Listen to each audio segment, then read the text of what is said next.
Hi, everybody. Welcome back to the channel and to this second entry in my Protect 2025 playlist. With me today is Mark Sumner, who wrote for many years for Daily Kos and is currently writing for a new startup. What is the name of it? Uncharted Blue. Uncharted Blue. Full name is the Journal of Uncharted Blue Places, but just Uncharted Blue is what you look for. Okay. And so got him here to see if he has some ideas on what's going on, what we can do to band together. I mean, there will be some whining, I'm sure, on this playlist, like there was in my initial video, but I'm hoping that most of it will be more productive and positive, things that can be done or things we can look to do. Any signs that maybe Trump isn't going to get his way all the time. So, okay, Mark, open up for you. What's something you can tell us that's going on or that we can do?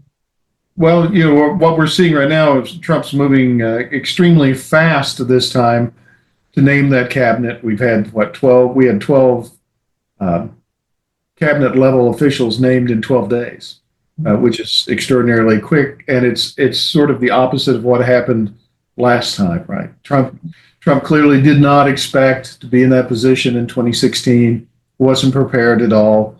And part of that, what resulted was that it took a long time to select cabinet officials. And a lot of those people that were selected were more tied to sort of traditional Republican base than they were to Trump and his movement.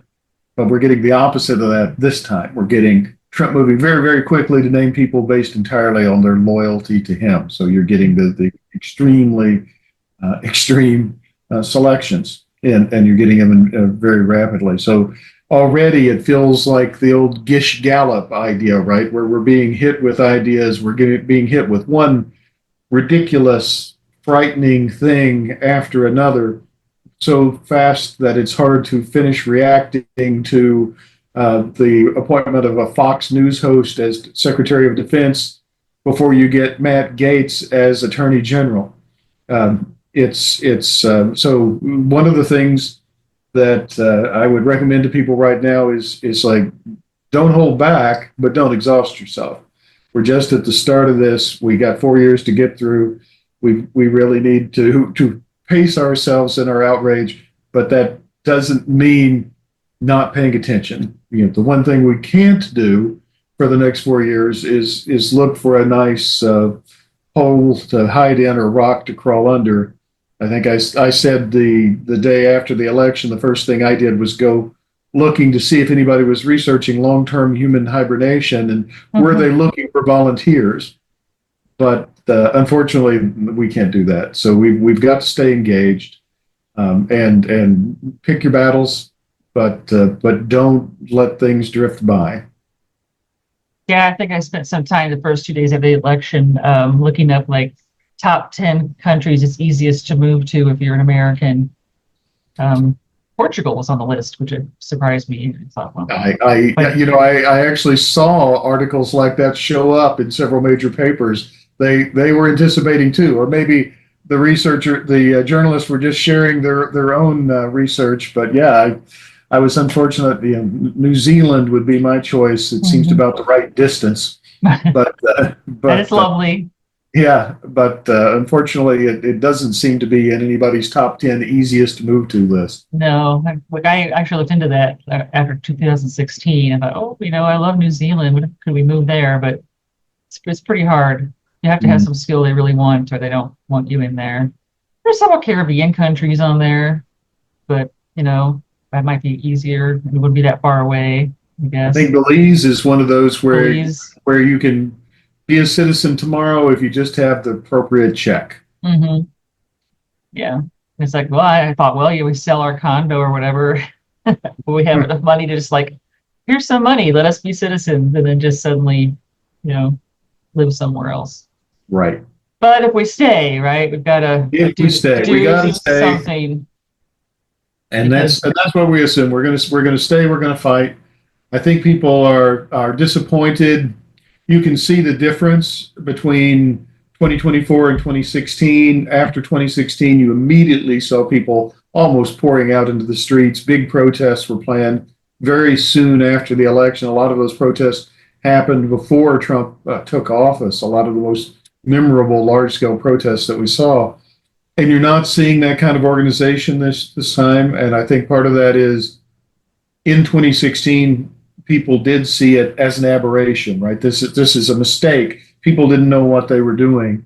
And in 2024, it's much more disheartening. People really take it not as a slip up, but a hammer blow. They take it as people really, especially if you're in a one of the communities that's threatened by Trump, they take it as really a deliberate slap in the face by a lot of their fellow Americans. That's much harder to take. Mm-hmm. But one of the things that has, I think, come out in the days following the election is just how much of a role ignorance continued to play in 2024. And I mean, ignorance still at an astounding level of what Trump means to do, what he stands for, what he was offering, what he's been saying in every one of his rallies. We've seen, I think you mentioned it, we've seen some buyer's regret after the election, but we had people standing out there. I've seen Hispanic voters that were out there saying, yeah, I was really pulling for Trump because, yeah, I'm undocumented, but I've been here 10 years. He's not going to come after me. That's because people just haven't been listening to what he's saying. And what we, as people that pay some attention to politics, understand about Trump and about the positions of both candidates and about what was happening. And it just doesn't seem to have gotten through to most people who now spend more time and get what little news they get filtered through the lens of TikTok. So it's, but by that, I don't mean just young people. I think people at all ages, incomes, or whatever, just don't spend a lot of time now looking at news. And if their only exposure to news is reading the headlines on the Washington Post or the New York Times, then they got a huge amount of sane washing over the last year during the campaign, where no matter how absurd a statement Trump made during one of his rallies, it would be filtered down to people in a form that made it seem like it was perfectly rational.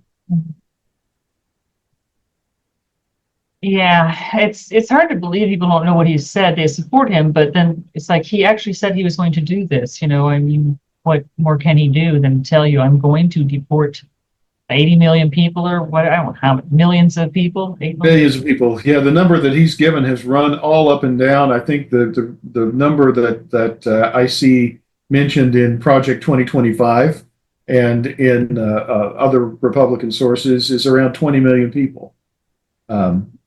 I don't know if they can accomplish that, but I think they're going to give it a try. I think he's going to do, and they're going to do what they have said they want to do. And the first of those things is to try to get a lot of millions of people sent out of the country.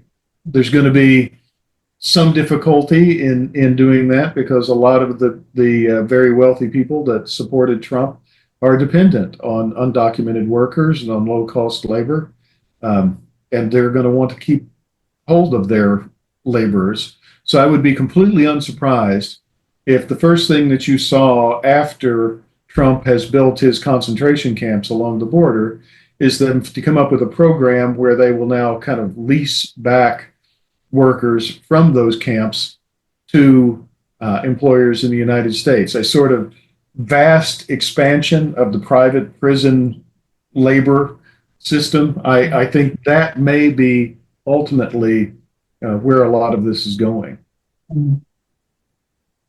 Well, they like anything that makes them a lot of money, for sure. And the for-profit prison system has been quite profitable for them.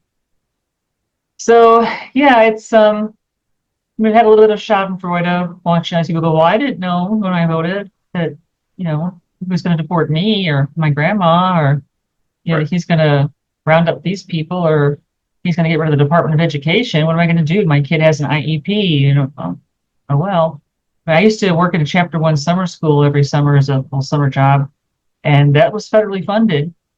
And it came with federal inspectors and stuff, at least once or twice. The guy had to come by and check out the summer school and make sure you were obeying all the federal rules so that how it got run.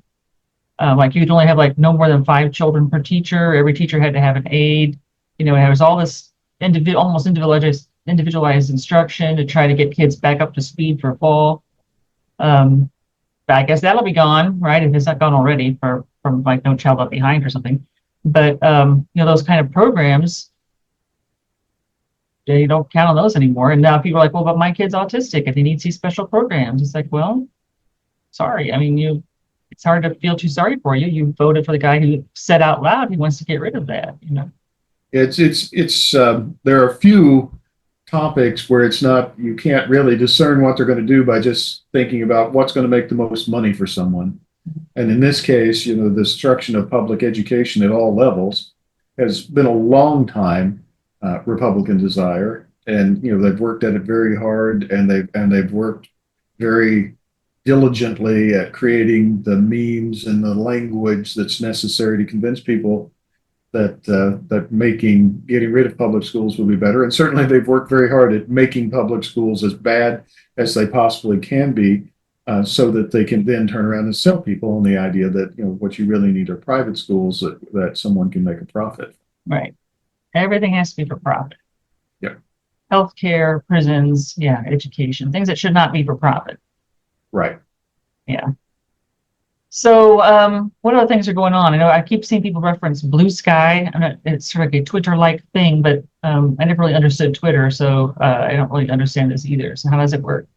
Well, I was an early participant in Twitter back when Twitter was really a good place to have a conversation, and it became vital to me as a journalist in areas like Ukraine, especially because it was a good place.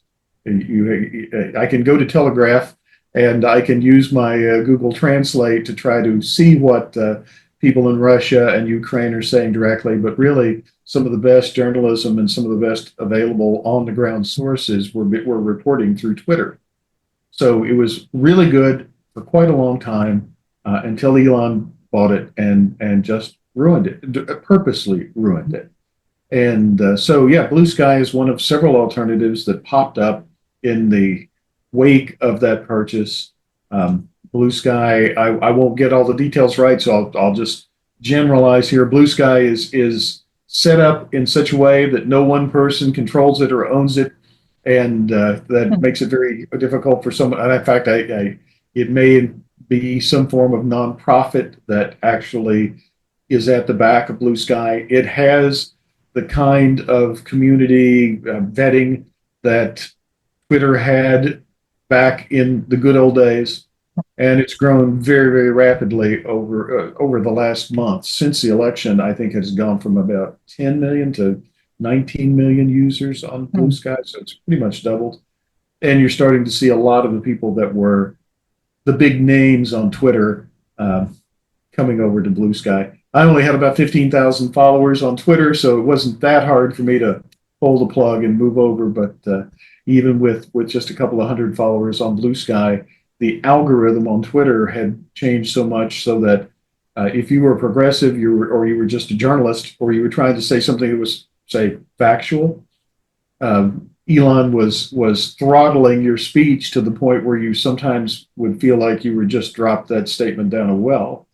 Meanwhile, what you were getting fed in the stream of stuff coming to you was a bunch of podcast bros and a bunch of the conservative pundits and so on, and just flat out Nazis. Mm-hmm. So it was very hard to carry on a civil conversation on Twitter at the end, and you could just be guaranteed that if you said anything that wasn't supportive of Trump or supportive of Elon, that you were going to get a pile on.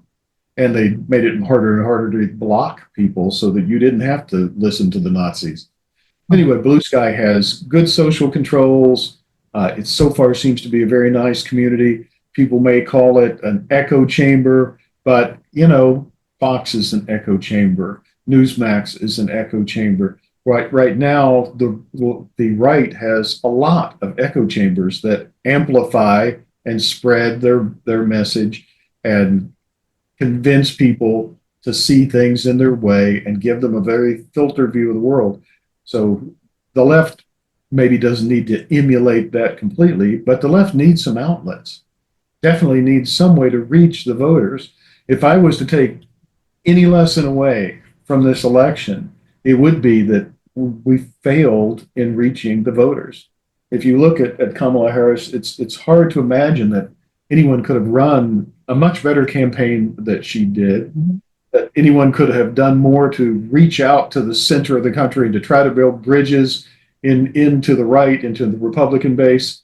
And she had funding, she had excellent ground organization in state after state. Everyone that I talked to bragged about the campaign that they had for knocking on doors, for making phone calls, for getting out literature, for getting people to the polls. There was no shortage of any of that sort of traditional campaign infrastructure.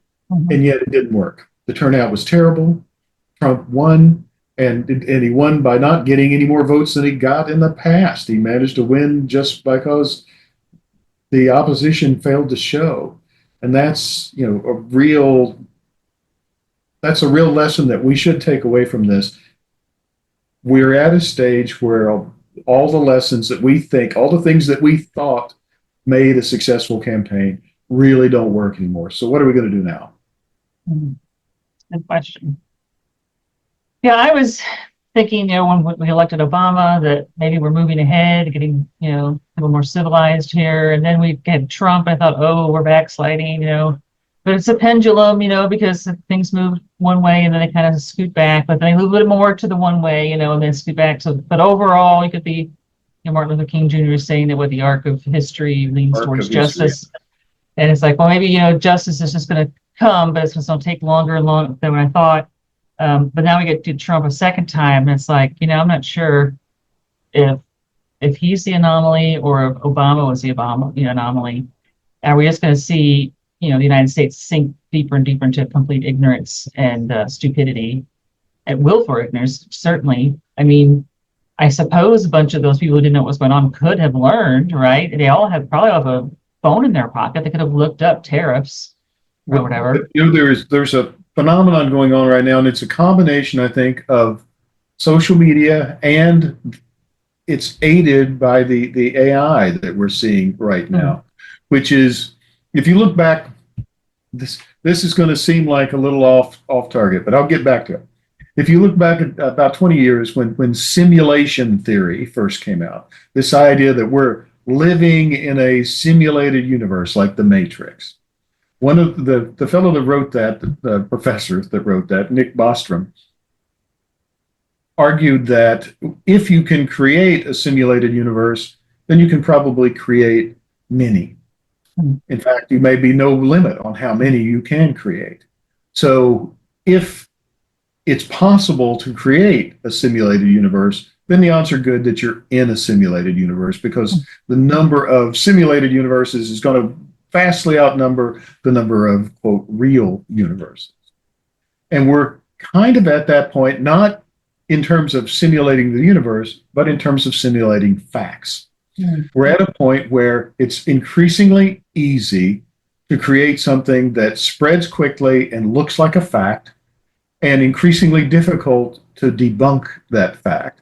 And social media has made that vastly more, it made it vastly more possible to spread a lie around the world more quickly, made it vastly more difficult to debunk that lie, because once something's on Twitter or Facebook and it's been recommended a million times and people have made comments about it, shared it with their friends, sent it through email, how do you take it back? Even if 15 minutes later, someone reports that this was, no, this was not right, and starts chasing it, the odds that it will get the same kind of coverage that the original lie got are vanishingly small. And AI has made it so simple now that I have seen posts on Twitter that include a made-up article that looks as if it came from a newspaper, and the article is there, has a headline there, has a picture that's there. if you follow the link, it takes you to a site that looks like a newspaper that has other articles, and all of it was generated by someone with a prompt. You Mm. know, Wow. nothing. It's that simple to create something that will even survive if someone tries at least cursory inspection to see if there's something behind this. So it's right now, for every real fact that you encounter, you're probably encountering 100 false facts. And that number is only going to increase. I think that's an enormous threat. And I think it had a lot to do with the outcome in this election. Mm. Yeah, I'm reminded when I was doing some research on ghosts in Asia. There was a story about this guy who was going to interview some professor in Taiwan or something.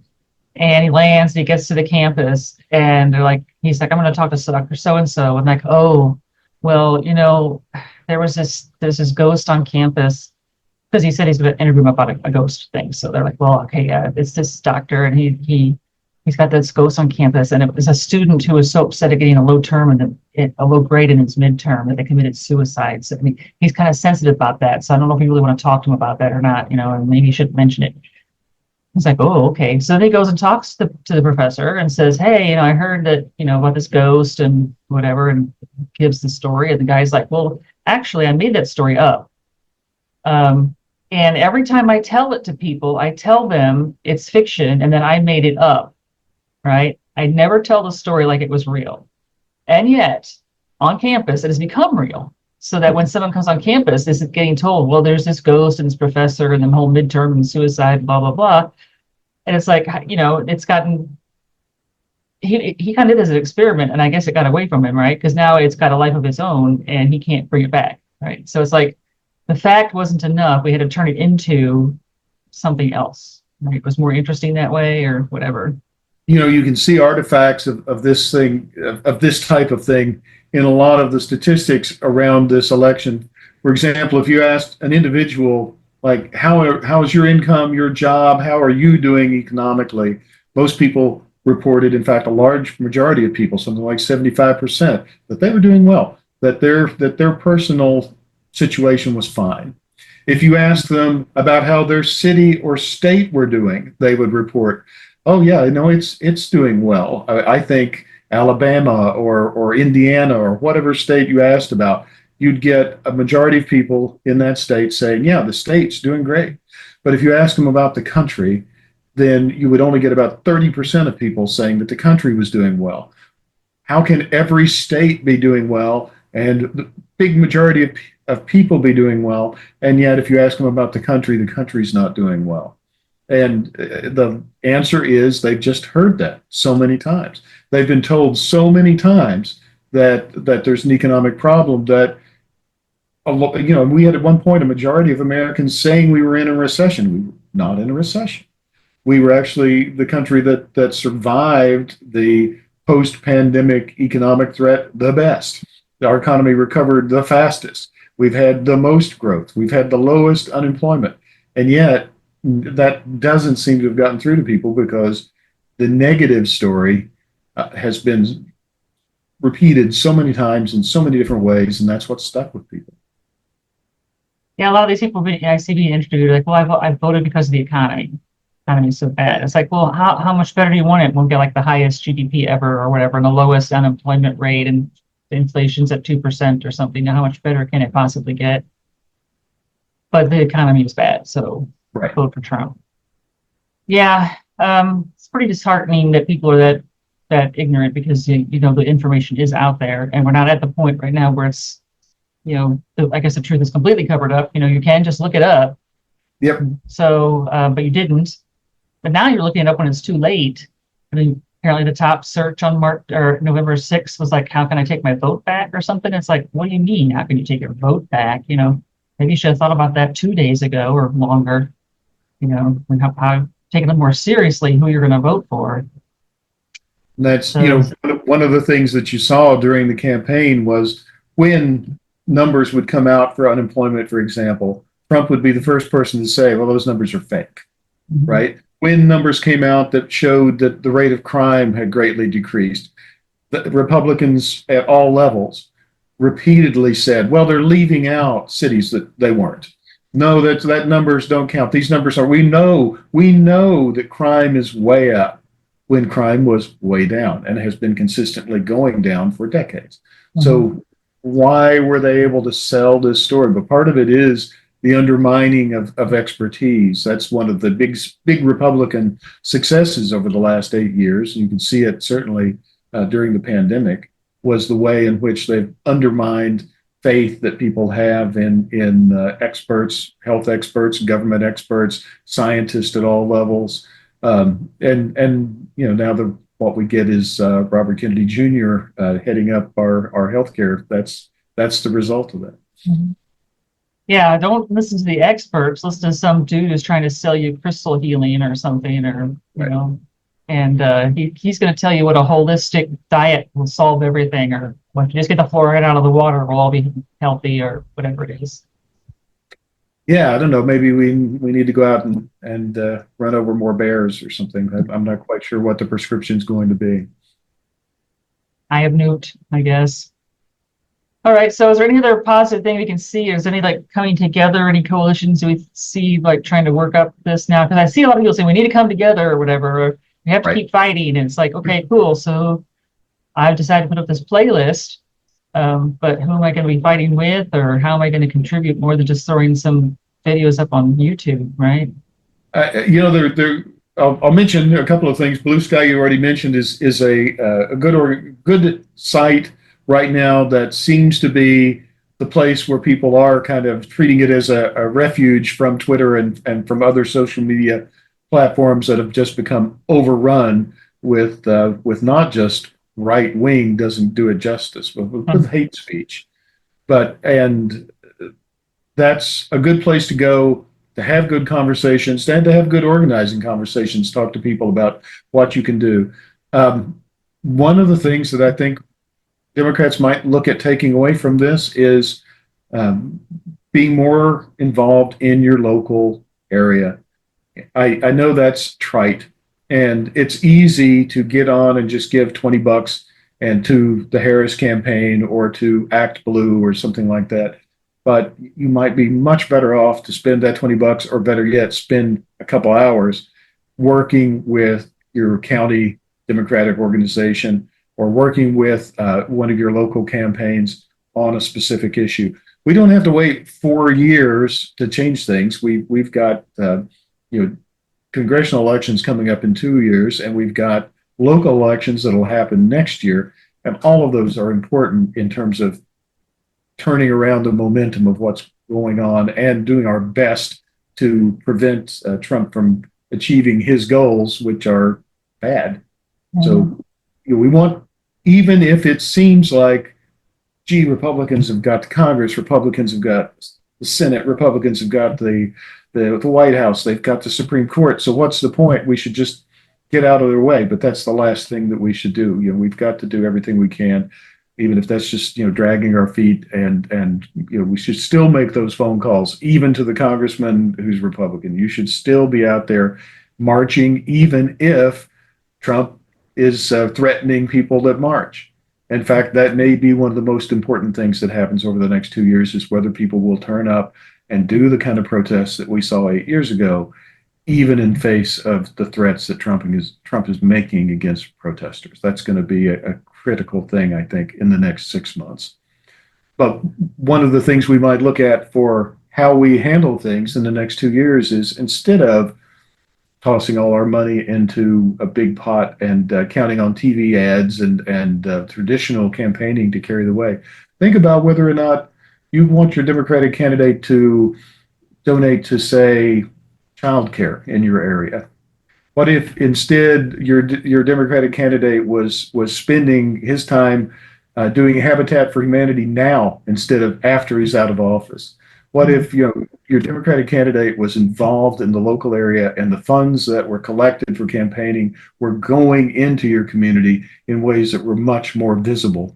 And then let the television, if they have to cover it, cover what good is being accomplished rather than just running another commercial. Because I think that was one of the things that happened in this election, was that commercials, no matter how good they were, no matter how well produced they were, they just didn't work. Well, we all know how to skip commercials now, don't we? So, yeah.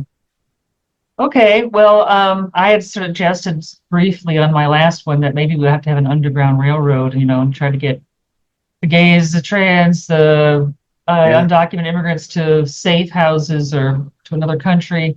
So my brother says he's on board. He'll help drive people to the Underground Railroad depots. We put you on the list, Mark. Oh, sure. Yeah, yeah. Be part of the Underground Railroad. I'm in my basement right now, so I'm already underground. There's a nice little bed over here. It's ready for a refugee. So. All right.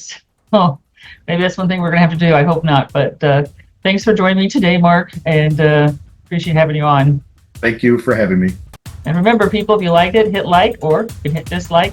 Leave a comment and hit that little bell notification so you know when I put up more videos. And we'll see you next time. Bye-bye.